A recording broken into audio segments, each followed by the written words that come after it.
नमस्कार दोस्तों, आज हम बात करने वाले हैं आर्टिकल 19 के बारे में। ये जो आर्टिकल 19 है यार, बहुत ज़्यादा इंपॉर्टेंट आर्टिकल है, ठीक है। इससे काफ़ी क्वेश्चन आते हैं, तुम लोग प्रीवियस ईयर उठा के देखो तो पता चल जाएगा। और क्वेश्चन किस हिसाब के आते हैं वो तो तुम लोग देख लेना, ठीक है। क्योंकि मैं ये लेक्चर सारे कंप्लीट पूरा सिलेबस के बाद फिर शुरू करूँगा प्रीवियस ईयर क्वेश्चन, है ना। क्योंकि ऐसे जब मैं कर रहा था तो मेरे को लगा कि यार अच्छा ढंग से दे नहीं पा रहा हूँ प्रीवियस ईयर को टाइम, तो पहले चाह रहा हूँ कि पूरा कंप्लीट हो जाए, फिर उसके बाद हर एक टॉपिक से जो जो प्रीवियस ईयर आए हैं वो सारे देखते चलेंगे, ठीक है। साथ में देखने पे लेक्चर लंबा हो जाता है, पहली बात तो ये। दूसरी बात है कि अच्छे से उस क्वेश्चन के हिसाब से कंटेंट वगैरह डालना है वो नहीं हो पाता है, ठीक है। यही सब है। अब आर्टिकल 19 तो पता ही होगा, प्रीलिम्स के लिए तैयारी करी। क्या है भाई, 6 फंडामेंटल राइट दे रखे हैं इसके अंदर, ठीक है। और किसके लिए हैं? इंडियन सिटीजन को दे रखे हैं। कौन कौन से फंडामेंटल जो 6 दे रखे हैं वो है, पहला तो है स्पीच एंड एक्सप्रेशन, दूसरा है पीसेबल असेंबली, तीसरा है एसोसिएशन, फोर्थ है मूवमेंट, फिफ्थ है रेजिडेंस, 5 है प्रैक्टिस एनी प्रोफेशन और carry on any occupation, trade और बिजनेस। मैंने ऐसे याद किया था ये पांचों को कि स्पा एमआरपी, स्पा करा लो एमआरपी पे, ठीक है। तो पहला हो गया स्पीच एक्सप्रेशन, स्पा में पी आ गया, फिर पीसेबल असेंबली या फिर पीसफुल असेंबली, फिर थर्ड में एसोसिएशन, स्पा, एमआरपी में तो समझ ही गए होगे मूवमेंट, रेजिडेंट, फिर प्रैक्टिस। बस यही है। लेकिन हम, और हाँ, आर्टिकल 19 क्या एब्सोल्यूट है? या फिर तुम्हें पता है कोई आर्टिकल या फिर फंडामेंटल राइट जो एब्सोल्यूट हो? बताना है एब्सोल्यूट का मतलब क्या होता है, ठीक है। खैर बता देता हूँ एब्सोल्यूट का मतलब होता है कि भाई किसी भी सूरत हाल में इसे आप नहीं छीन सकते हो, ठीक है। लेकिन आर्टिकल 19 को छीना जा सकता है। कब छीना जा सकता है? कुछ रीजनेबल रेस्ट्रिक्शन दी गई हैं, ठीक है, तो उसके अंडर छीना जा सकता है। बस यही बात है इसके अंदर। अब डिटेल एक्सप्लेनेशन देख लेते हैं। एक ही लेक्चर में नहीं कंप्लीट करेंगे इस आर्टिकल 19 को, 2 लेक्चर लग जाएंगे, 3 लेक्चर लग जाएंगे, ऐसी कुछ, ठीक है। कोशिश करूँगा 2 में ही कर दूँ, ठीक है। नहीं हुआ तो 3 में तो हो ही जाएगा, बस इतनी सी बात है। तो पहला देख लेते हैं, freedom of speech and expression, सभी लोगों को पता है, ठीक है। लेकिन आर्टिकल सबको नहीं पता होता, स्पेसिफिक आर्टिकल। आर्टिकल 19(1)(a) कहाँ है? आर्टिकल 19(1)(a) याद रख लो भाई, इसे बहुत ज़्यादा इंपॉर्टेंट है। डेफिनेशन में क्या है पता ही है अपन को कि भाई फ्रीडम देता है किसकी? स्पीच एंड एक्सप्रेशन की, ठीक है। अब स्पीच और जो एक्सप्रेशन है किस बेसिस पे कर सकते हो, किस किस तरीके से कर सकते हो? लिख कर सकते हो भाई, बोल कर सकते हो, प्रिंट करके कर सकते हो, पिक्चर के ज़रिए कर सकते हो, फिल्म के ज़रिए कर सकते हो, इलेक्ट्रॉनिक मीडिया के ज़रिए कर सकते हो, ठीक है। ऐसे किसी भी माध्यम से जो भी तुम लोगों को ठीक लगे, बस तुम्हारी जो बात है वो कन्वे होनी चाहिए, ठीक है। तो यही हो गया तुम्हारा फ्रीडम ऑफ स्पीच और एक्सप्रेशन। एक्सप्रेस किसी भी तरीके से कर सकता है, स्पीच तो बताइए बोल के मौखिक रूप से। अब ये और क्या इंक्लूड करता है? राइट टू प्रोपिगेट, मतलब मैं अपनी बातों को दूसरों तक पहुंचा सकता हूँ। फॉर एग्जांपल कल मैं एक क्या बोलते हैं सेमिनार रख दूँ और वहाँ पर अपनी जो बातें हैं वो लोगों को बताऊँ। और मैं किस तरीके से बता सकता हूँ? इंस्टाग्राम के जरिए बता सकता हूँ, लिंक्डइन के जरिए बता सकता हूँ, ट्विटर के जरिए बता सकता हूँ। तो मेरे पास राइट टू प्रोपिगेट तो है। और क्या है? Freedom of silence. Freedom of silence है, हाँ है। तो अब क्या पता चला कि भाई right to freedom of speech and expression के अंदर फ्रीडम ऑफ साइलेंस भी है ना। लेकिन क्या फ्रीडम ऑफ साइलेंस अगर प्रीलिम्स में आ जाए क्वेश्चन कि किसके अंदर आता है, जैसे राइट टू मैरी आ गया, तो right to freedom of silence किसके अंदर आएगा? भाई आर्टिकल 19 के अंदर आएगा, आर्टिकल 21 के अंदर नहीं आएगा। भले ही वो बहुत ज़्यादा ब्रॉड है, लेकिन ये वाली चीज़ स्पेसिफिकली यहाँ से रिलेट होती है, ठीक है। The right to access and disseminate information. और क्या इनकम पास करता है? जब देखो हम देख रहे हैं ना, स्पोकन वर्ड्स, राइटिंग, प्रिंटिंग, ये सारा किसके अंडर आ रहा है? ये सारा आ रहा है भाई प्रेस के अंडर, ठीक है। प्रेस के अंदर आ रहा है, तो यहीं से एक इम्प्लाइड पावर मिल जाती है प्रेस को भी। किस चीज़ की? फ्रीडम ऑफ प्रेस की। क्योंकि वो लोग भी कुछ चीज़ें अपने हिसाब से लिखते हैं, है ना, इन्फॉर्म करते हैं पब्लिक को, है ना। तो ये सारी चीज़ें, बाकी सिग्निफिकेंस देख लेते हैं। डेमोक्रेटिक पार्टिसिपेशन, ये कहाँ पर हाईलाइट हुआ था? Menaka Gandhi versus union of India, 1978 का केस है, ठीक है। यहाँ पर कहा गया था कि भाई फ्री स्पीच जो है ना बहुत ज़्यादा इसेंशियल है, किसके लिए? डेमोक्रेसी के लिए। ओपन डिबेट्स होनी चाहिए, डिस्कशन होनी चाहिए, जिससे कि एक सिटीजन जो है ना एक अच्छी और इन्फॉर्म चॉइस ले पाए, ठीक है। किस ज़रिए से? वोटिंग के ज़रिए से। और एक पब्लिक ओपिनियन तो पता है कैसे बनता है अपना कैसे बनता है?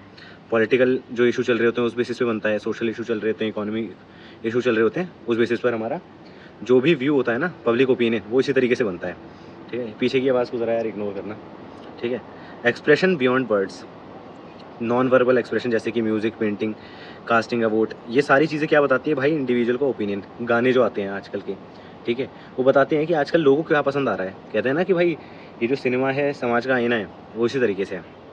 और क्या है, राइट टू इन्फॉर्मेशन कहाँ पर आया था, people's union for civil liberties versus union of India. Supreme court ने कहा कि भाई right to obtain information on public matters किस चीज़ का पार्ट है, freedom of speech and expression का पार्ट है। कैसे पार्ट है कि भाई इतनी सारी चीज़ें जब मैं जान लूँगा सरकार के बारे में, ठीक है, या जो भी चीज़ें मुझे पता चल जाएंगी जो भी इन्फॉर्मेशन मैं गैदर करूँगा, तो उस बेसिस पे मैं अपना डिसीजन बनाऊँगा और उस बेसिस पे मैं अपना वोट दूंगा, ठीक है।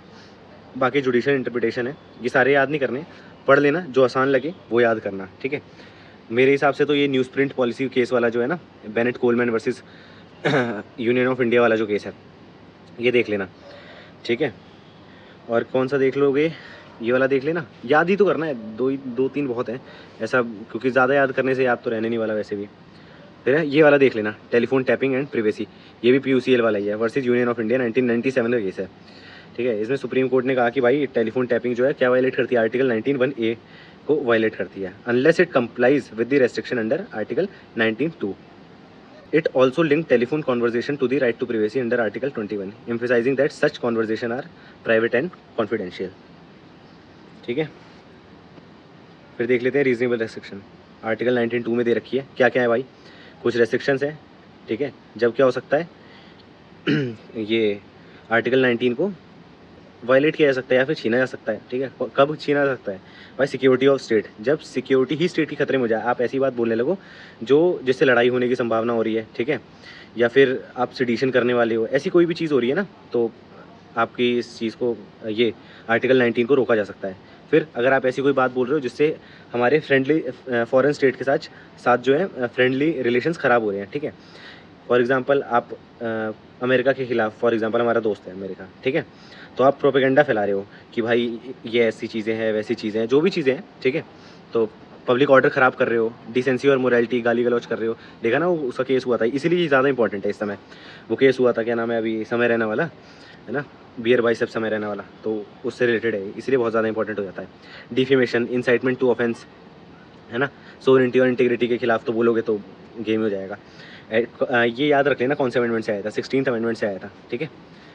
फिर है टेस्ट ऑफ रीजनेबलनेस देख लेते हैं कि इसमें कहा गया कि भाई जो रेस्ट्रिक्शंस है वो आर्बिट्रेरी नहीं होनी चाहिए, एक्सेसिव नहीं होनी चाहिए, और इनका अपना डायरेक्ट और प्रॉक्सिमेट नेक्सस होना चाहिए जो ऑब्जेक्टिव है, ठीक है। ऑब्जेक्टिव जो पाना चाहते हो ना, वो डायरेक्टली लिंक्ड हो इस वाले आर्टिकल से या किसी भी आर्टिकल से, है ना। फिर they must be procedurally and substantively reasonable, ये तो होना ही चाहिए, और कंसिस्टेंट होनी चाहिए आर्टिकल 14 से। बता चुका हूँ ना, ये ट्रायंगल होता है आर्टिकल 14, 19 और 21 का, ठीक है। और restrictions promoting DPSP are often deemed reasonable, ठीक है। ये याद करने की ज़रूरत नहीं है, इतना कुछ खास है नहीं है। फिर देख लेते हैं freedom of peaceable assembly, article 19(1)(b) दे रखा है कि भाई साफ सीधी बात है कि भाई तुम लोगों को अगर इकट्ठा होना है तो पीसफुल होनी चाहिए ना तुम्हारी असेंबली। अब ऐसा ना करो भाई गन वन लेकर खड़े हो गए हो, ऐसे तो बदमाशी लग रही है तुम्हारी, क्या पता तुम लोग कोई हमला करने वाले हो, है ना। तो ये सारी चीज़ें हैं कि बस यही है इसके अंदर, और कुछ खास है नहीं, कि अगर लोग आएँ इकट्ठा हूँ तो भाई आराम से हो, पीसफुल हो। अब रीजनेबल रेस्ट्रिक्शन देख लेते हैं आर्टिकल 19(3) का। अब रीजनेबल रेस्ट्रिक्शन देख लेते हैं आर्टिकल 19(3) का। Restrictions can be imposed in the interest of public order और sovereignty and integrity of India, ठीक है। For example the state may regulate और prohibit assemblies that risk violence और डिसरप्ट पब्लिक ट्रैंक्विलिटी। समझाता हूँ, पूरा पढ़ दूँ एक बार, ठीक है, जो तुम्हें समझ आ जाएगा कि भाई रेस्ट्रिक्शन को ना इम्पोज किया जा सकता है किसके इंटरेस्ट में, पब्लिक ऑर्डर और सोवरेनिटी और इंटीग्रिटी ऑफ इंडिया के इंटरेस्ट में। फॉर एग्जांपल कोई इंसान कुछ बोलने वाला है, ठीक है, या फिर बोलने वाला कह रहा हूँ, ऐसे इकट्ठा होने वाले हैं कुछ लोग, ठीक है, समझ गए कि कोई ग्रुप है। फॉर एग्जांपल गवर्नमेंट को पता चलेगा कि भाई एक ग्रुप है जहाँ पर 100, 200, 50 आदमी नहीं इकट्ठा होने वाले हैं, वो भी गन्स के साथ होने वाले हैं। तो इससे क्या हो सकता है कि ना अराजकता आ सकती है, पब्लिक ऑर्डर भंग हो सकता है ना, और ये भी हो सकता है ये लोग कहीं हमला कर दें, है ना, तो सोवरेनिटी और इंटीग्रिटी ऑफ इंडिया की भी खतरे में आ।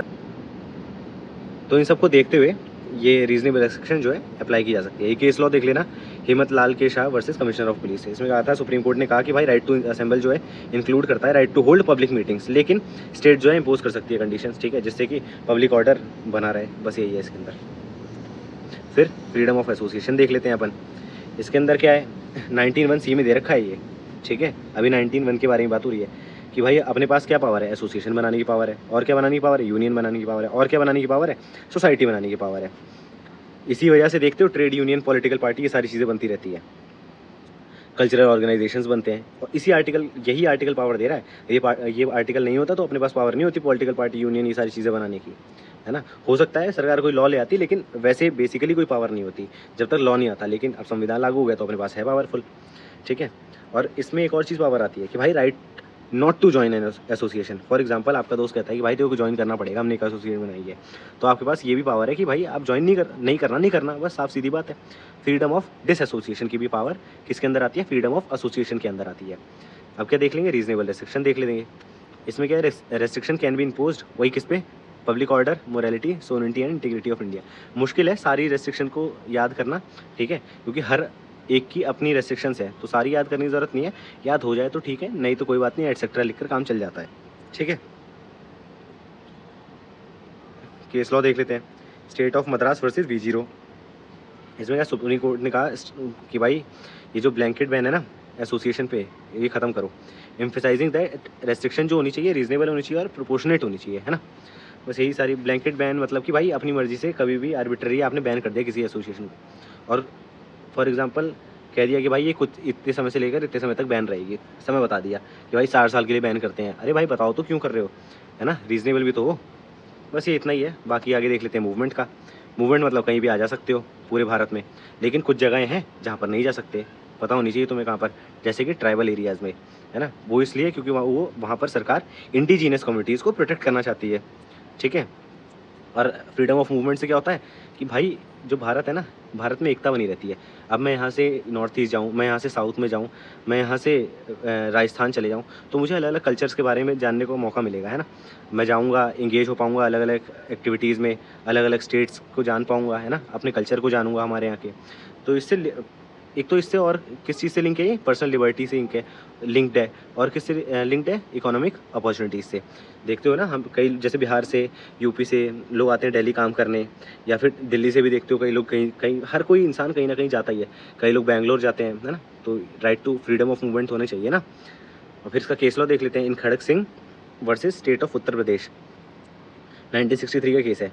इसलिए मैंने सब में ना एक ही केस लॉ डाला है, ज़्यादा नहीं डाला, क्योंकि ज़्यादा तो याद होते नहीं है, सबके भी याद नहीं हो पाएंगे मुझे पता है, लेकिन याद करने की कोशिश कर लेना यार, तभी नंबर आएंगे, क्योंकि ऑप्शनल है ना। The supreme court held that restriction on movement must be reasonable and not infringe on personal liberty. ठीक है, हो गया, सिंपल बात। फिर देख लेते हैं क्या है freedom of residence, article 19(1)(e), definition and scope. Citizen के पास क्या राइट है? Right to reside and settle in any part of India. क्या सच में ऐसा? क्या ये एब्सोल्यूट है? नहीं भाई, कुछ रेस्ट्रिक्शन है इसकी भी, जैसे अपन ने ऊपर देखा ना, ट्राइबल एरियाज़ में नहीं रह सकते आप लोग, ठीक है। दूसरी चीज़, पब्लिक ऑर्डर भी तो होना चाहिए, उसको मेंटेन करने के लिए भी हो सकता है, यहाँ पर रेस्ट्रिक्शन लगाई जा सकती है। फिर है right to profess any profession और carry on any occupation, trade और बिजनेस। क्या सारे ये भी एब्सोल्यूट है? नहीं भाई, ये भी एब्सोल्यूट नहीं है। हाँ, आप कोई भी लॉफुल होना चाहिए, वो लॉफुल एक कीवर्ड है, याद रखना। Any lawful profession, occupation, trade और बिजनेस अपनी चॉइस का कर सकते हो, ठीक है। लेकिन ऐसा नहीं कर सकते जिससे कि भाई जनरल पब्लिक को हार्म हो रहा हो, ठीक है। या फिर फॉर एग्जांपल जिस चीज़ के लिए प्रोफेशनल या फिर टेक्निकल क्वालिफिकेशन चाहिए, जैसे कि डॉक्टर्स और लॉयर्स, है ना। अब ये नहीं कह सकता कोई उठ के कि भाई बीएससी कर रखा है और कहे कि भाई मैं अब जाके एडवोकेट बन जाऊंगा, ठीक है, मुझे करने क्यों नहीं दे रहे प्रैक्टिस। नहीं कर सकते भाई, तुम्हारे पास ये टेक्निकल क्वालिफिकेशन नहीं है, प्रोफेशनल क्वालिफिकेशन नहीं है ना। ऐसे डॉक्टर्स का है। अब कोई वकील साहब है, वो कहने लगे कि भाई मेरे को भी का इलाज करना है, तो ऐसा नहीं हो सकता ना, क्योंकि इस सब चीज़ों की अपनी बनी हुई है, प्रोसीजर है, कैसे पढ़ना है, क्या चीज़ें पढ़नी है ना। टेक्निकल क्वालिफिकेशन है इन सब चीज़ों की, ठीक है। तो ये है, इसका एक केस है कि भाई Chintaman Rao versus state of Madhya Pradesh, 1950 का केस है। सुप्रीम कोर्ट ने स्ट्रक डाउन कर दिया क्या चीज़? A law banning the manufacture of bidis during certain month as it was an excessive restriction on the right to trade. ठीक है, बस इतना ही है इसमें, ठीक है। अब क्या करोगे? प्रीवियस ईयर क्वेश्चन उठाना, और क्या उठाओगे बताओ? प्रीवियस ईयर के साथ मॉक पेपर अगर मिल जाए तो ठीक है, नहीं तो कोई बात नहीं, प्रीवियस ईयर उठाना है और ये जो पूरा कंटेंट पड़ा है उसको उसके अंदर डालने की कोशिश कर देना, बस इतनी सी बात है, ठीक है। हो जाएगा, और नहीं होता है तो कमेंट सेक्शन में लिख देना, मैं तुम्हारे लिए अलग से वीडियो बना दूंगा उस टॉपिक पर, ठीक है। और बाकी तो प्रीवियस ईयर अपन आगे देखेंगे, ठीक है। चलो बाय।